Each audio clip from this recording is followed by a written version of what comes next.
Hey guys! Okay, this week's theme, embarrassing moments. Like quirky stuff's not really quirky, unless you count like absolutely having to like make a bed before you can sleep in it. Like even from laying in it all day, I have to like remake my bed. Um, and I do read out loud to myself. It drives people crazy. But otherwise, not really much too quirky going on. Embarrassing stories though. I do have two I can share. Um, One was in high school. It was my junior year. I was trying out for um, the majorette squad for my senior year. So it was the end of the semester, and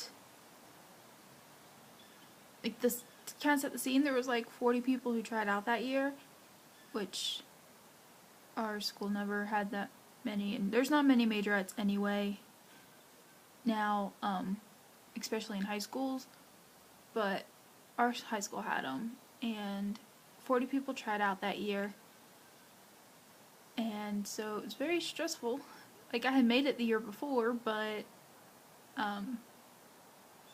doesn't mean you're gonna make it the next year. But we had to do like a group where everyone had to learn the same routine, then we had to do our like an individual your special trick type things to a whole different song. And so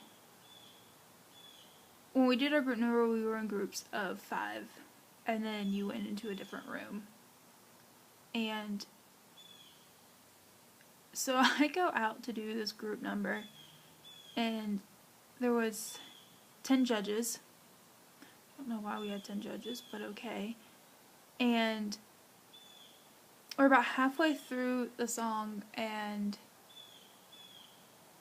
I had hair at this point that was below my waist, lengthwise. And it was braided down the sides, like in pigtails, because, I mean, you can't wear it down. And one of the tricks we were doing involved going like behind her head, and last time I was afraid that like the baton was going to get stuck in it, and so I just didn't do that. And so I just put it in long braids, which I had never had a problem with before. And the baton, we were doing like a trick where you went this way and then you had to come back around. With the same arm, you had to do the trick backwards. And my baton got stuck in my hair. And the end of it is a big knob. I don't know if who all's actually seen a baton. But the end is a giant knob. And it hit, like, literally right here. So close to my eye. And I was like, oh crap. Because, of course, we're in front of the judges. And I didn't really think much about it. And by the end of that song, I mean, it was only like a 3-minute song, my eye was swollen shut. And I was like, crap. Like, I just screwed up. And it was really embarrassing to, like, smack yourself in the face with your baton in front of the judges. And that wasn't even the worst part of this, right? And I still had to do my individual thing. So I had to do my individual routine with, like, when I closed. I went and put ice on my face afterwards. And, so, like, I went home that night. My parents were like, you have to go and get that looked at. And so I had actually broken my cheekbone in the process of trying out.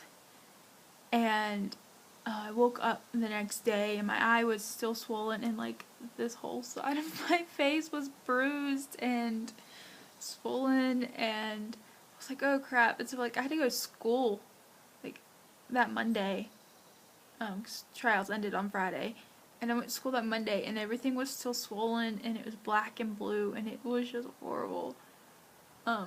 Just to have to like walk around school with that, I was so embarrassed.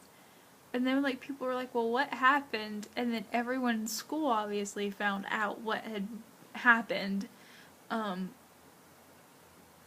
because, you know, there was 39 other people that tried out that year. And it was horrible.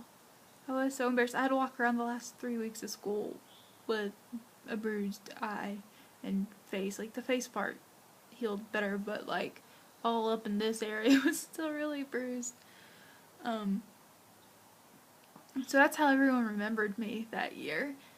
And I did make the team for my senior year. I actually made captain. So, not sure how that worked out, but I did. And I think everyone wrote in my yearbook that year, nice shiner. So I will, like, everyone still remembers that to this day. So it was really embarrassing. And then the second embarrassing thing I'll share was, it was 2 years ago. I had traveled to see one of my doctors, a Baptist, and it's like 2 hours away. And I still had time to, before my appointment, I still had about 2.5, 3 hours by the time I got down there before my appointment. So I usually sit in, well, I used to sit in the cafeteria. I don't sit in the cafeteria anymore after this. But I used to sit in the cafeteria and I would work on schoolwork because, I mean, inevitably I was in class and I was having to miss class, so it seemed like a good idea. And this day I was writing a paper on a 17th century book. So, like, I had, like, my headphones and everything, and it was during lunch hour, so the cafeteria was packed of people. And this hospital also has a big children's hospital, so there's a lot of children there too. And they were having some sort of, I don't know, at all. I don't know what was going on, really. I was worried about writing my paper, and in my own world, have my computer, have my headphones in, listening to music, and all of a sudden this guy in a chicken suit comes up beside me, and he wasn't, like, actually coming at me or anything, but he was really close, and it, like, caught me off guard, like, really off guard, because I wasn't paying attention. This guy in a chicken suit shows up, like, right beside me, and I, like, jump and fall out the chair onto the floor in a packed cafeteria full of other patients, a lot of med students, and a lot of doctors, and oh my gosh, it was the most embarrassing thing ever. Because this guy in chicken suit's like, let me help you, and I'm like, I'm gonna go away. Like, just scared the crap out of me. But I think it was really embarrassing was, like, the table right across from me. I had been kind of, like, looking, going, oh, there's some really cute guys at that table, and they were all, like, med students. And a couple of them came over to help me, and I was like, okay. Like, I just fell on the floor in front of a bunch of hot guys, and it was due to a guy in a chicken suit. So, needless to say, I do not hang out in the cafeteria anymore. It's a dangerous place in there. I don't even get food in that cafeteria. If I get food while I'm down there, I go to, like, the Subway or something that is not actually in the cafeteria, but yet still in the hospital. So, but yeah, those are my embarrassing stories, or some of the more embarrassing. So, yeah, I hope everyone is doing well, and I can't wait to hear what everyone else says.